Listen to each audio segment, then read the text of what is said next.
आदाब, ये आकाशवाणी पटना है। अब आप राशिद अहमद से इलाकाई खबरें सुनिए। मौनी अमावस्या के मौके पर रियासत के मुख्तलिफ हिस्सों में अकीदतमंद गंगा और दूसरी मुकद्दस नदियों में गुस्ल करके दान पुण्य कर रहे हैं।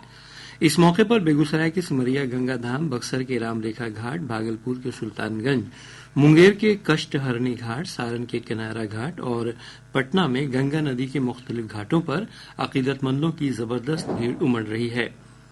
इधर मगरबी चंपारण जिले के वाल्मीकि नगर में मुकद्दस त्रिवेणी संगम पर भी बड़ी तादाद में अकीदतमंद आस्था की डुबकी लगा रहे हैं। इधर प्रयागराज के महाकुंभ में मौनी अमावस्या के मौके पर अब तक 4 करोड़ से ज्यादा अकीदतमंद संगम में डुबकी लगा चुके हैं। मुकद्दस डुबकी के बाद अकीदतमंद घाटों पर अनुष्ठान और पूजा अर्चना कर रहे हैं। अब भी लाखों अकीदतमंद वहां पहुंच रहे हैं। मेला इंतजामिया ने अकीदतमंदों से गुस्ल के बाद अपने सेक्टर या जोन में लौटने की दरखास्त की है। इधर हिफाजत को यकीनी बनाने के लिए नीम फौजी दस्तों समेत 50,000 से ज्यादा पुलिस अमला को तैनात किया गया है।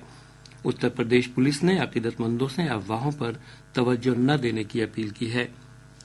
सदर जमहूरिया द्रौपदी मुर्मू ने कहा है कि प्रयागराज के महाकुंभ में भगदड़ का वाकया इंतहाई अफसोसनाक है। सदर जमहूरिया ने सोशल मीडिया पर अपने पोस्ट में हादसे में हलाक होने वाले अकीदतमंदों के अहले खाना से हमदर्दी का इजहार किया है।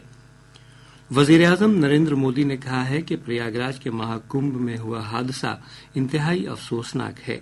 सोशल मीडिया पोस्ट में उन्होंने कहा कि इस हादसे में जिन अकीदतमंदों ने अपने रिश्तेदारों को खोया है, उनके तई मेरी हमदर्दी है। उन्होंने जख्मी अकीदतमंदों के जल्द शिफायाब होने की उम्मीद जाहिर की। वजीर दाखिला अमित शाह ने कहा है कि महाकुंभ में हुए अफसोसनाक हादसे से वो रंजीदा हैं।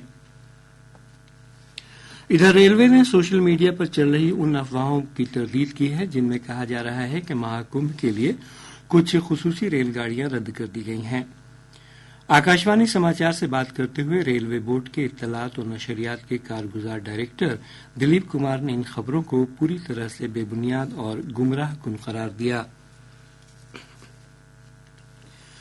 वक्फ तरमीमी बिल 2024 पर मुश्तरका पार्लिमानी कमेटी ने आज मसवदा रिपोर्ट मंजूर कर ली है। जेपीसी के चेयरमैन जगदम्बिका पाल ने नई दिल्ली में नामानिगारों से बातचीत के दौरान ये इत्तला दी। उन्होंने कहा कि कमेटी की रिपोर्ट कल लोकसभा स्पीकर ओम बिरला को सौंप दी जाएगी।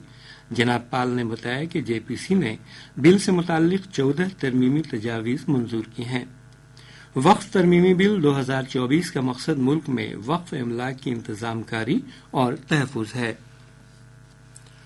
वजीर आला नीतीश कुमार ने आज प्रगति यात्रा के दौरान कटिहार में तकरीबन 166 करोड़ रुपए की लागत वाले 145 मंसूबों का इफ्तिताह और संग बुनियाद रखा। वजीर आला ने जीविका दीदियों से भी बातचीत की। जनाब कुमार ने मनिहारी वाक़े गोगा बिल झील का हवाई जायजा लिया। दिन भर खिली धूप के सबब रियासत के मुख्तलिफ हिस्सों में सर्दी में कमी दर्ज की गई है। हालांकि रियासत के शुमाल मगरबी, जुनूब वस्ती और जुनूब मशरकी हिस्सों में कई मुकामात पर कम अज कम दर्जे हरारत अभी भी 10 डिग्री सेल्सियस से नीचे बना हुआ है। वहीं हिमालय के नशेबी इलाकों में सुबह के वक्त औसत से घना कोहरा छाया रहा। महकमा मौसमियात ने अपनी पेशगोई में कहा है कि अगले 4 दिनों तक मौसम में किसी बड़ी तब्दीली का इम्कान नहीं है। इसके बाद रियासत के मुख्तलिफ हिस्सों में दर्जे हरारत में 2 से 3 डिग्री सेल्सियस का इजाफा हो सकता है। मुंगेर के जमालपुर में रेल निर्माण संघर्ष मोर्चा से जुड़े मुलाजिमीन ने जमालपुर भागलपुर रेल सेक्शन पर मुजाहरा किया। इसके सबब लोकमान्य तिलक और इंटरसिटी एक्सप्रेस समेत कई रेलगाड़ियों की आमदोरफ्त कुछ देर के लिए मुतासिर हो गई। इसके साथ ही आकाशवाणी पटना से इलाकाई खबरों का ये बुलेटिन खत्म हुआ।